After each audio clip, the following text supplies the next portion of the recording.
Your first breath is a gasp of damp, cold air. You are born blind, deaf, and helpless into a shallow scrape of earth beneath a thorn bush. Your mother's tongue is rough and warm, cleaning away the birth fluids that would otherwise draw in the scent of predators. You weigh less than a human hand. Your only instinct is to push toward the warmth of her body and the milk she provides. But she cannot stay. Hunger drives her away within hours, forced to leave you and your littermates utterly alone. You are a bundle of wet fur and uncoordinated limbs, unable to even shiver properly to keep warm.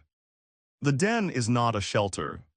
It is a slight depression in the ground, exposed to the wind, the rain, and any nose that might catch your faint, milky smell. You are completely vulnerable. This is the first brutal filter of your life. While your mother hunts, you lie there. A sudden chill could drain your tiny body of heat. A roaming snake could investigate the burrow. A curious jackal or a raptor scanning the grass from above could end you before your eyes even open. Your survival hinges on silence, on not being found, and on your mother's swift return. There is no safety, only a temporary and fragile hiding place. Your life begins not with comfort, but with immediate, absolute peril. Your first breaths are shallow, gasping things, your body is still wet. And already the emptiness starts. It's a deep, gnawing ache in your gut. This isn't a feeling you will ever outgrow. It is the central fact of your existence. You are born hungry, and you will likely die hungry. For the first weeks, you rely on your mother's milk. But soon she brings back your first piece of meat. It's a small, bloody scrap. You learn the taste, you learn the urgency. Your survival now depends on your ability to do one thing. Hunt. This is not a choice. It is a compulsion. You will spend most of your waking life stalking, chasing, pouncing. And you will fail constantly. Studies of wild cats like cheetahs and leopards show a brutal truth. Even for adults in their prime, most hunts end with nothing, a missed pounce. A startled gazelle, an empty stomach. Your success rate might be 1 in 5 or worse. Working a job where you only get paid 1 day out of the week, that is your life. The hunger sharpens your senses. Every rustle in the grass could be a meal. But it also clouds your judgment. You take bigger risks. You chase prey into dangerous territory. You expend precious energy on a chase you will probably lose. Each failure is a slow drain on your life force. You are not just hunting for today. You are hunting to survive until tomorrow, and the day after that. The cycle doesn't end. It just gets more desperate as you grow, as your energy needs increase. The hunger is a clock ticking inside you, and it is always running out. The gnawing hunger you learn to live with is only half the problem. Because every time you move to hunt, you are also hunted. Your world is a web of eyes. From above, a hawk circles, seeing the twitch of your tail in the grass. From the ground, a snake senses your body heat. You are never just a hunter. You are always a meal. Even your camouflage works against you. You freeze, blending into the rocks, hoping the passing wolf pack doesn't catch your scent. Your hearing strains, separating the rustle of a mouse from the crunch of a heavier footfall. Every decision is a calculation of risk. Is that shadow just a bush, or is it another cat bigger than you, waiting to claim your hard-won kill? Your success makes you a target. You finally catch a rabbit. But as you eat, you are exposed. You must choose: eat fast and risk choking, or eat slow and risk attack. There is no safe place to enjoy a meal. You sleep in fits and starts, one ear always twitching. A twig snaps, you are instantly awake, heart hammering. Was it the wind? Or is something now watching your den, waiting for you to let your guard down? The pressure is constant. It never turns off. You are a predator living in a world of bigger predators. You survive the watchful eyes of predators, but the silence that follows is its own kind of threat. You are utterly alone. There is no one to warn you, no sentinel to call out when a rival enters your range. You must be your own guardian, awake for every shift, listening for every snapped twig in the dark. Your sleep is shallow, broken. Exhaustion is a debt you are always paying. When you are young, this loneliness is a teacher that withholds its lessons. You watch your mother hunt, a fleeting education, and then she is gone. You are pushed out to fend for yourself with only instinct as a guide. You stalk a mouse for the first time, and your paw lands too heavily. The rustle gives you away, the male escapes. There is no patient sibling to practice with, no pack to bring back food when you fail. Every mistake is a direct lesson in hunger. Injury means no one will bring you meat. Sickness means no one will groom your feverish fur. You simply grow weaker, hiding in your den, hoping your body can fight what your mind cannot understand. The world does not care if you are scared. It only cares if you are strong enough to be alone. And you always are. The loneliness you endure has a purpose. You aren't just wandering, you are defending. You have claimed a piece of this as your own. It isn't freedom, it's a border. You wake each day inside invisible walls. You know every stream, every thicket, every scent-marked tree. This territory is your entire world. It holds your food, your few safe dens, your potential mates. And you must constantly prove you deserve it. The work is endless. You patrol the boundaries, leaving your scent on rocks and branches. It's a message. A warning, but messages fade. Other cats, younger, hungrier, desperate for their own ground, are always testing the edges. You hear their calls at night, you find their fresh marks over yours. Then a confrontation. It is never a fair fight. It is a blur of teeth and claws aimed to maim, to drive you out, not to kill cleanly. A torn ear, a deep gash on your shoulder, a damaged eye. You might win this time. But the injury stays, it slows you down, it makes the next hunt harder. And the next challenger is already out there waiting, you can't leave.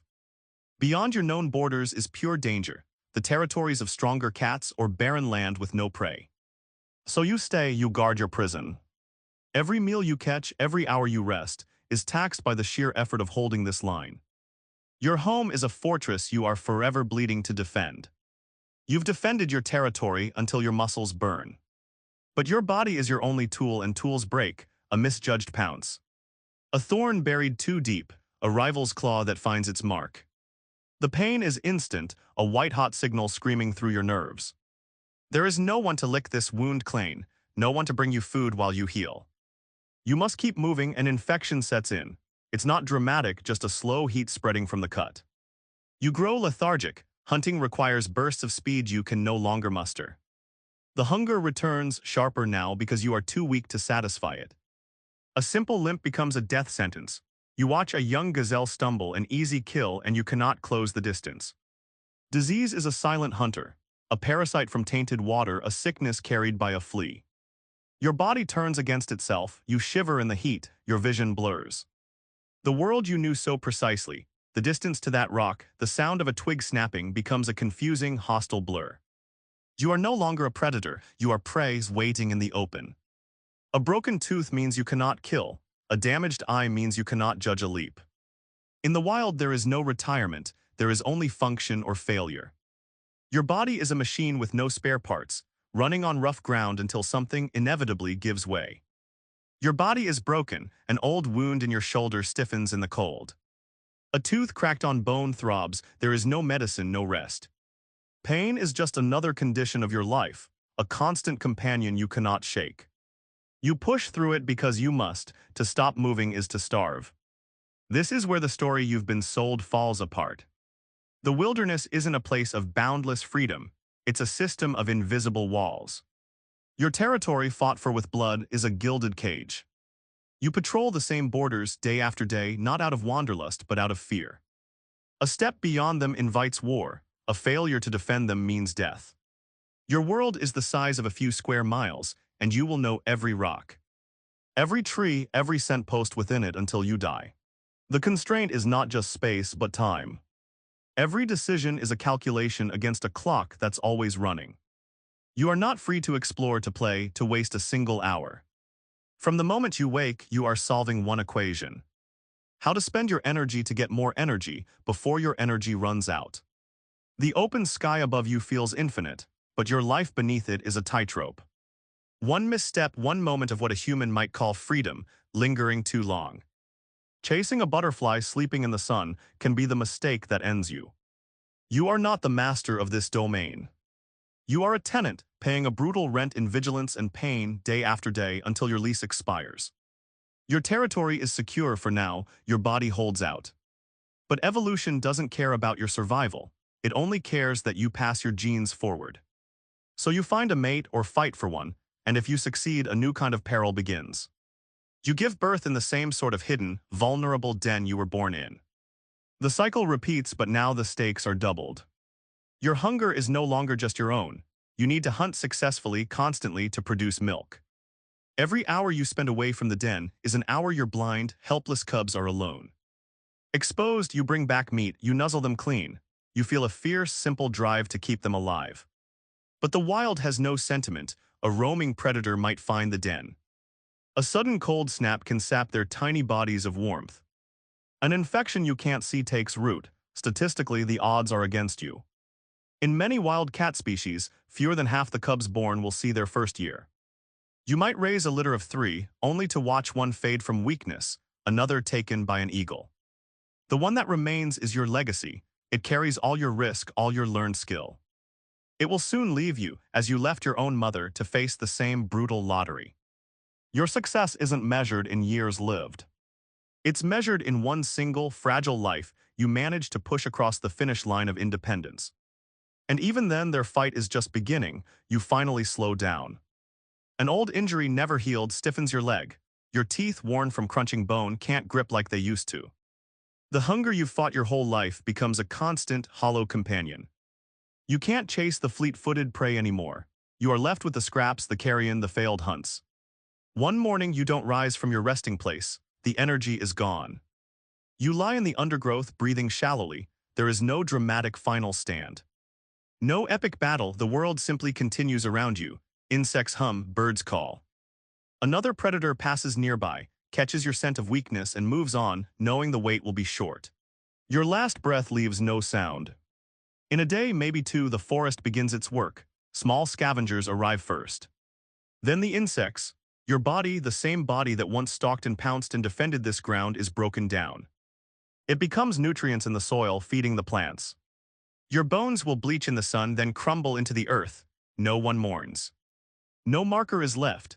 Your territory, fought for so fiercely, is already being sensed by a younger, stronger cat.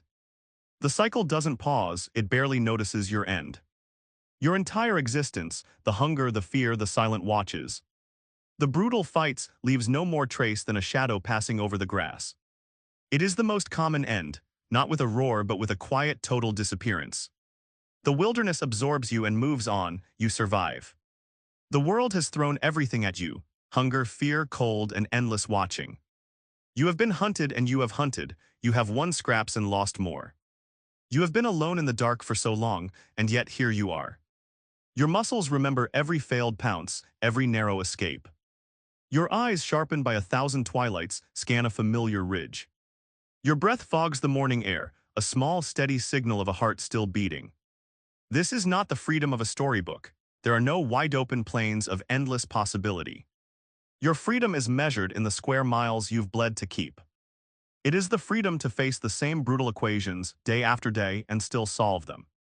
You don't rule this world, you persist in its cracks. You are a shadow that moves when the light shifts, a rustle in the grass that falls silent. Your entire life is a quiet argument against the odds, made not with a roar but with a continued presence. One more sunrise finds you on your ledge. One more set of tracks leads into the frost. The wilderness does not care if you live, but you live anyway.